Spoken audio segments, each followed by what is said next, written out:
మీ ఎలాంటి వ్యాపార ప్రకటనలకైనా వెంటనే మా ఛానల్ సంప్రదించండి. అందరికి నమస్కారం, నేను శిరీష. ముందుగా అందరికి శ్రీ పరాభవనామ సంవత్సర ఉగాది శుభాకాంక్షలు.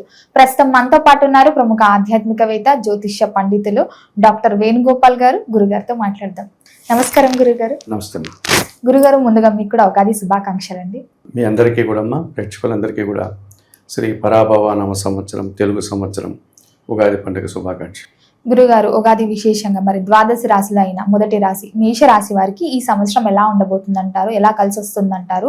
ఆర్థిక పరంగా, ఆరోగ్య పరంగా ఎలా ఉంటుందంటారు? ఈ నవగ్రహాల ప్రభావం ఈ సంవత్సరం ఈ రాశిపై ఎలా ఉంటుందంటారు? మేషరాశి వారికి ఈ సంవత్సరం యోగకారకంగా చెప్పుకోవచ్చమ్మా. ఏలినాడు శని దోషం ఒకటే ఉంది. సహజంగా మనం తెలుగు సంవత్సరాల్లో ఈ రాసుల గురించి మాట్లాడుకునేటప్పుడు ఉగాది పండుగ నుంచి తర్వాత వచ్చేటువంటి ఉగాది పండుగ వరకు అసలు మేషరాశి వారంటే ఎవరు అని మనం అనుకున్నప్పుడు అశ్విని నక్షత్రం 1, 2, 3, 4 పాదాల వారు, భరణి నక్షత్రం 1, 2, 3, 4 పాదాల వారు, కృత్తికా నక్షత్రం మొదటి పాదం, ఈ 9 నక్షత్ర పాదాలని మేషరాశి వారు అని చెప్తాం.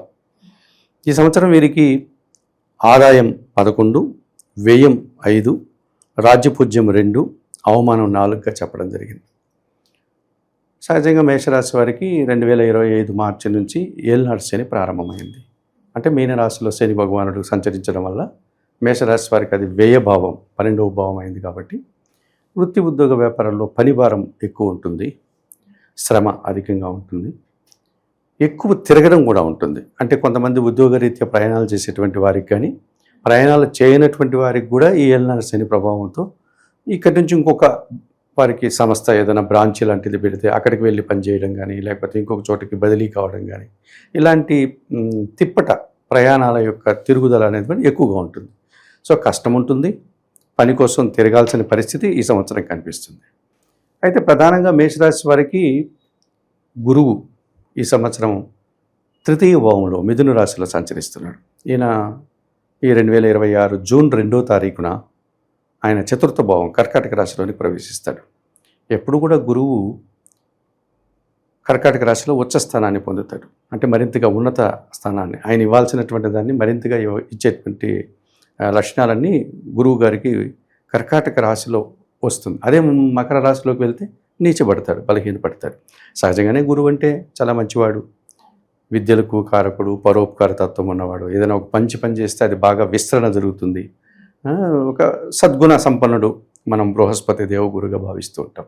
అటువంటి గురువు 4వ భావంలో వచ్చినప్పుడు మేషరాశి వారికి కుటుంబపరమైనటువంటి కొన్ని పనులు వాళ్ళు నెరవేర్చుకోవచ్చు. ఉదాహరణకి పిల్లల విషయంలో ఏదైనా సంతానం, వారికి వివాహాది కార్యక్రమాలు కానీ, గృహ నిర్మాణం కానీ, గృహం కొనుగోలు చేయడం కానీ, గృహ ప్రవేశం కానీ, వాహన కొనుగోలు కానీ, భూములు కొనుగోలు కానీ ఇవన్నీ చేయగలుగుతారు. ఇంతవరకు మీరు అన్నట్టుగా ఏదైనా అనారోగ్యంతో ఉంటే అనారోగ్యం నుంచి బయటపడి ఆరోగ్యవంతులు అవుతారు. అలాగే ఆర్థిక సమస్యల నుంచి కూడా బయటపడి ఆర్థిక బలోన్నతిని పొందగలుగుతారు. ఇవన్నీ గురువు జూన్ 2వ తారీఖు నుంచి ఈ సంవత్సరం అంతా వారికి ఇచ్చేటువంటి పరిస్థితి ఉంది. మళ్ళీ ఈ సంవత్సరం మధ్యకాలంలోనే, అనగా ఈ తెలుగు సంవత్సరంలోనే నవంబర్ ప్రాంతంలో కర్కాటక రాశి నుంచి ఆయన ముందుకు వెళ్ళి, అనగా సింహరాశి వైపు వెళ్ళి 5వ భావం వైపు తిరిగి కర్కాటక రాశిలోకి వస్తాడు. ఆ 2 నెలల కాలంలో, 2.5 నెలల కాలంలో మరింతగా మంచి ఫలితాలు పొందగలుగుతారు. ఎందుకంటే మేషరాశి వారికి అది 5వ భావం. అప్పుడు సంతానం అభివృద్ధి పథంలో ముందుకు వెళ్తుంది, వీరు అనుకున్న పనులు చేసుకోగలుగుతారు, సమాజంలో గౌరవ మర్యాదలు ఉంటుంది, వీరు చేసే పనికి గుర్తింపు ఉంటుంది. ఇప్పుడు గురుబలం లేకపోవడం వల్ల వీరు ఎంత కష్టపడినా తగినంత గుర్తింపు ఉండదు మేషరాశి వారికి. అంటే రావాల్సినంత ఫలితం కానీ, రావాల్సినంత పేరు ప్రఖ్యాతులు కానీ రాని పరిస్థితి ఉంటుంది. అయితే గురువు జూన్ నుంచి వీరికి ఎట్లాగో అనుకూలంగా ఉన్నారు కదా, అలాగే రాహువు కూడా 11వ భావంలో కుంభరాశిలో లాభస్థానంలో ఉన్నాడు. 5 వరకు ఉన్నాడు ఆయన. ఈ సంవత్సరం అంతా కూడా 2026 డిసెంబర్ వరకు అలాగే కొనసాగుతారు. డిసెంబర్ 5వ తారీఖున ఆయన మకర రాశిలోకి వెళ్తారు. సహజంగా మనకు ఈ రాహుకేతువులు ఛాయాగ్రహాలు కదా, వీరి యొక్క తిరోగమనం, పురోగమనంలో ఉండరు, వీళ్ళు వెనక్కి తిరుగుతూ ఉంటారు. సో అయినప్పటికీ అది మకర రాశి, వీరికి 10వ భావం అవుతుంది మేషరాశికి. అది కూడా మంచి ఫలితాలను ఇస్తుంది. కనుక ఈ సంవత్సరం రాహు సంవత్సరం అంతా కూడా లాభభావంలోనూ 10వ భావంలోనూ మంచి ఫలితాలను ఇస్తున్నాడు మేషరాశి వారికి. ఏమిటి ఆ ఫలితాలు? రాహు ఇచ్చే ఫలితాలు అంటే ధైర్యం, ఎంత కష్టాన్నైనా ఎదుర్కొనేటువంటి ధైర్యం, ఎటువంటి సమస్యనైనా నేను పరిష్కరించుకుంటానటువంటి ఒక ధీమా తత్వాన్ని మేషరాశి వారికి ఇస్తారు. సహజంగా మేషరాశి వారు అంటేనే కుజ ప్రభావం ఉంటుంది. మేషరాశ్యాధిపతి కుజుడు కదా, ధైర్య సాహసాలు బాగా ఉంటాయి వారికి. ఎంత కష్టాన్నైనా భరిస్తారు వారు. ఒక సానుభూతి పొందే మనస్తత్వం మేషరాశిది కాదు. కాబట్టి ఈ మేషరాశి వారు ఈ సంవత్సరం ఏం చేస్తారంటే విదేశీ వ్యవహారాలు బాగా అనుకూలిస్తాయి రాహు వల్ల. విదేశాలకు వెళ్ళాలన్నా, విదేశాల్లో చదువుకోవాలన్నా, వ్యాపారాలు చేయాలన్నా, నూతన ఉద్యోగ ప్రయత్నాలు కానీ, నూతన వ్యాపారాలు ప్రారంభించడానికి అనువైన సమయంగా చెప్పుకోవచ్చు. వృత్తి ఉద్యోగ వ్యాపారాల్లో వీరు ఎంత కష్టాన్నైనా ఎదుర్కొని మంచి ఫలితాలను పొందేటువంటి మనస్తత్వం రాహు వీరికి ప్రసాదిస్తున్నాడు. జూన్ 2 తర్వాత గురువు 100% సుఫలితాలను ఇస్తున్నాడు చతుర్థ పంచమ భావాల్లో. అలాగే ఈ సంవత్సరం అంతా కూడా లాభము దశమ భావాల్లో అనగా 11, 10 భావాలలో రాహు వీరికి అనుకూలంగా సంచరిస్తున్నాడు. శని ఒక్కడు మాత్రమే వ్యయంలో ఉన్నాడు. ఈ సంవత్సరం అంతా ఆయన వ్యయంలోనే ఉంటాడు. ఈ పరాభవనం సంవత్సరం పూర్తిగా కూడా అనగా 2027 ఏప్రిల్ 6వ తారీఖు తిరిగి మనకు ప్లవంగనామ సంవత్సరం వచ్చేంత వరకు ఈయన వ్యయంలోనే సంచరిస్తాడు. ఇక కేతు వీరికి ఇప్పుడు పంచమ భావంలో ఉన్నాడు. పంచమ భావంలో ఉన్నప్పుడు కేతువు కాస్త నైరాశ్యాన్ని ఇచ్చేటువంటి వాడు, ఆధ్యాత్మికవేత్త, కొంచెం వైరాగ్య భావాలు కలిగిన వాడు. కొన్ని నిరాశ నిస్పృహలు, ముఖ్యంగా సంతానం విషయంలో వీరు కాస్త నిరాశ పడతారు. నిరాశ అంటే మరి మనం భయపడాల్సింది ఏమీ లేదు. ఇప్పుడు మనకు సహజంగా పిల్లలు చదువుతూ ఉండి ఉన్నత చదువుల కోసం వేరే ప్రాంతాలకు వెళ్తారు, విదేశాలకు కానీ లేకపోతే వేరే రాష్ట్రాలకు కానీ, లేదా ఇంటి నుంచి హాస్టల్కి అదే ఊర్లో కానీ తప్పనిసరి హాస్టల్లో ఉండాల్సిన చదువులు కొన్ని ఉంటాయి. అటువంటి పిల్లలు ఇంటికి దూరం అవుతారు పంచమ స్థానంలో కేతు ఉంటే. తల్లిదండ్రులకు అది కొంచెం బాధ కల్పిస్తుంది కదా. పోనీ పిల్లలు చదువుకునే వాళ్ళు ఎవరైనా మేషరాశి వారు ఉంటే వారి ఇంటికి దూరం అవుతారు. సో వారి ఇంటి సౌఖ్యాన్ని కోల్పోతారు కదా. ఇప్పుడు తల్లిదండ్రులు ఆ తల్లి పెట్టేటువంటి ఫుడ్, తల్లి సౌఖ్యం, ఆ కుటుంబ సౌఖ్యం అది ఉండదు. ఇంకా బయట పోయిన తర్వాత వారు సర్దుకోవాల్సిన వాతావరణం ఉంటుంది కదా.